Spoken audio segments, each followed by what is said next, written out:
Just write the check, Dad. You don't have to be there. She said it the same way she'd say just leave it on the counter about a grocery bag, like I was something to be set down and walked away from. I was 63 years old. I'd spent 41 of those years getting up before sunrise, driving a delivery truck in the dark, then managing a route, then running a small logistics depot I'd built from 2 vans and a prayer. My hands don't close all the way anymore because of the cold mornings in the warehouse. My left knee clicks on stairs. I have a scar on my forearm from a loading dock accident in 1987 that I never told my daughter's mother about because I didn't want her to worry. I did all of that for 2 people. My son, who turned out decent, and my daughter, who I thought had 2. Her name is Ivy. My daughter, who I thought had 2. Her name is Ivy. She's 31 now, getting married in the fall, and apparently I was an embarrassment she needed to budget around.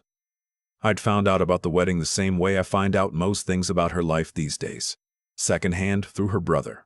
My son called me on a Tuesday night and said, real carefully, like he was diffusing something, "Dad, Ivy's engaged. She's planning for October. I think she's going to call you." She did call. 3 days later. Not to share the news. To go over numbers. "We're looking at the venue deposit," she said, "and the catering quote came in higher than we expected. Brendan's parents are covering the rehearsal dinner and the honeymoon. We were thinking you could handle the ceremony venue and the florals." I asked her how much. She told me, $14,000 for the venue, $4,000 for the flowers. She wanted imported ones, something from a grower in Holland. I didn't say anything about the flowers, I just wrote it down. "And the photographer?" I asked. "We've got that," she said.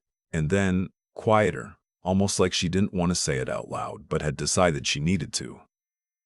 "Actually, Dad, about the venue. Brendan's mom is going to be coordinating with the planner, so you don't really need to come to the walkthroughs or anything, just the check. You don't have to be there, just the check." I remember exactly where I was standing. In my kitchen, near the window that looks out over the backyard where I used to push her on a swing I'd built from 2x4s and a piece of rope I bought at the hardware store. She was 4 years old, and she'd scream higher, "Daddy, higher," and I'd push her until my shoulders ached because she was laughing, and I would have pushed until my arms fell off to keep that sound going. "Okay," I said. "Great," she said. "I'll text you the payment info." That was the whole call. 11 minutes. I didn't tell my son what she'd said. I didn't tell anyone. I went out to the garage and sat in my truck for a while, which is something I've done since I was young, since before I had children. Just sit in the quiet of a vehicle and let things settle. There's something about the smell of a cab, the feel of a steering wheel, that makes things easier to think through.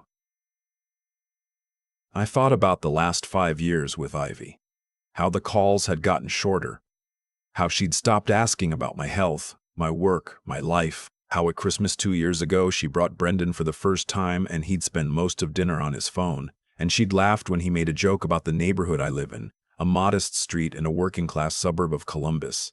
Something about it being very retro. She'd laughed, not a nervous laugh, a real one. I thought about her college tuition. $42,000 over 4 years. I'd refinanced the house. I never told her that either. I thought about the time she called me at 2 in the morning, crying, when she and Brendan had their first big fight, and I talked her through it for 2 hours, and she'd said, "I don't know what I'd do without you, Dad." That was 18 months ago. I sat in the truck for a long time, then I came inside and I made a decision, not out of anger. I want to be clear about that. It wasn't hot. It was very, very cold and very clear. The way decisions are when you've been turning something over long enough that all the emotion has burned off, and what's left is just the truth of the thing. I was going to give my daughter exactly what she asked for, just the check. The next morning, I called my attorney. I've had the same attorney for 20 years. A sharp, patient man named Walt, who handled my depot contracts and my divorce and my mother's estate, and who has, on more than one occasion, talked me out of something I would have regretted. I told him what I wanted to do. He was quiet for a moment. "You sure?" he said. It wasn't really a question. "I'm sure," I said. "Okay," he said. "Let me pull up your accounts. Here is what I did not tell my daughter.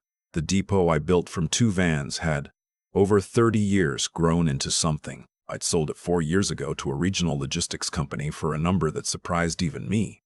I lived simply, same house, same truck, same diner on Saturdays, because I'd always planned to leave something for my kids. A real something.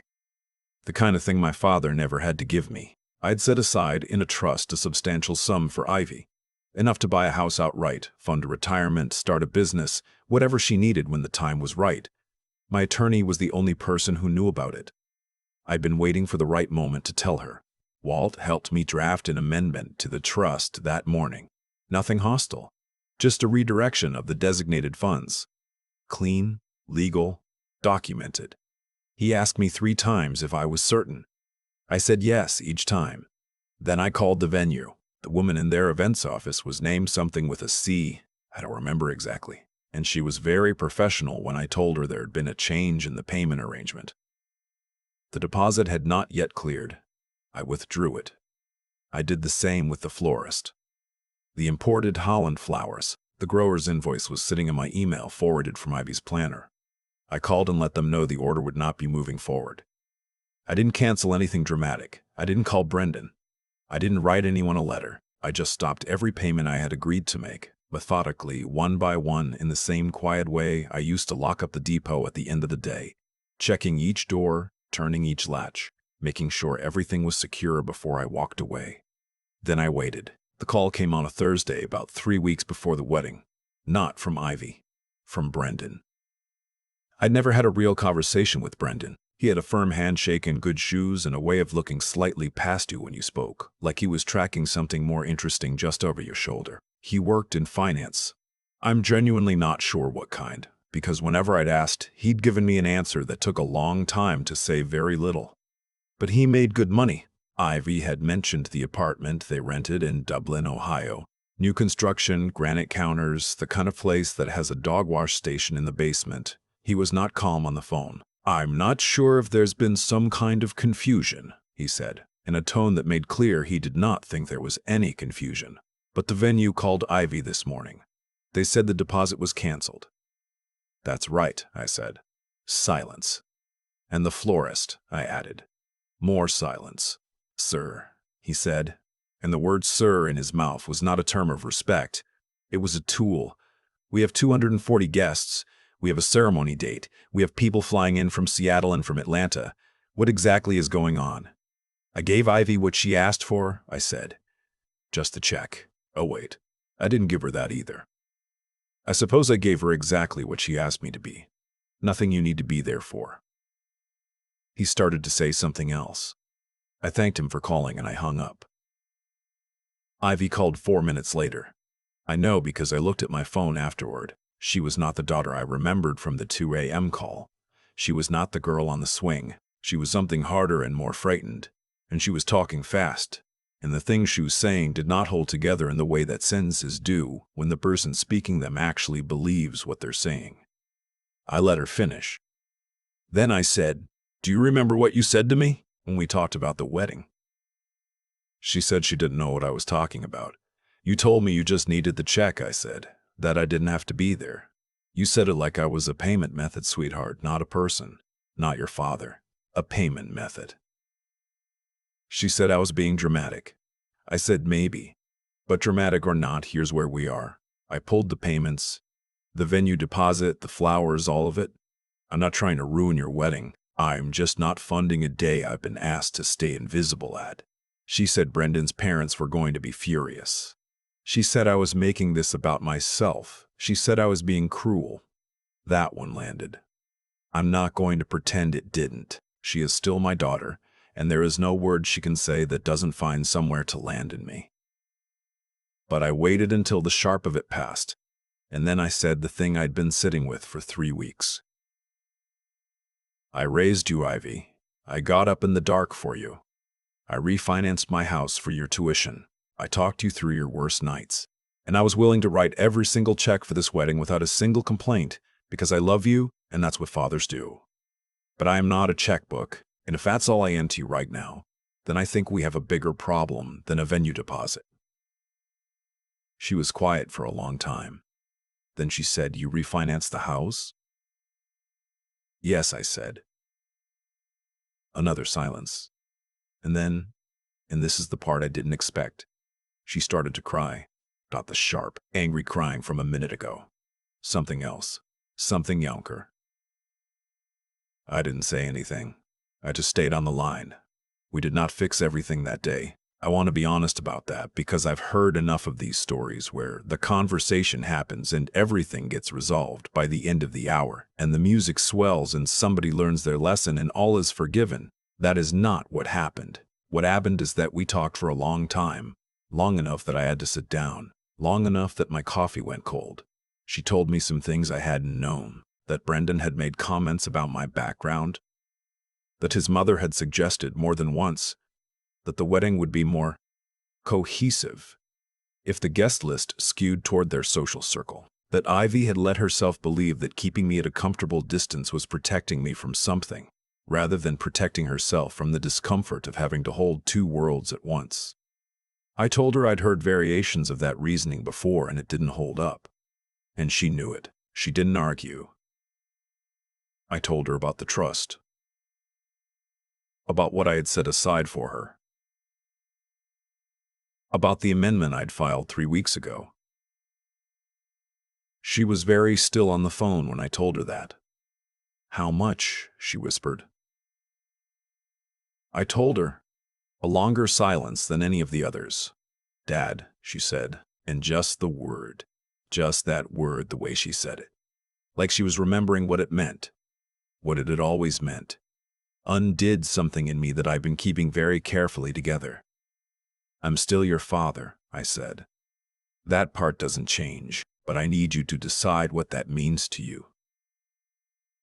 Because I can't keep deciding it alone. The wedding happened in October, smaller than they'd originally planned. Different venue.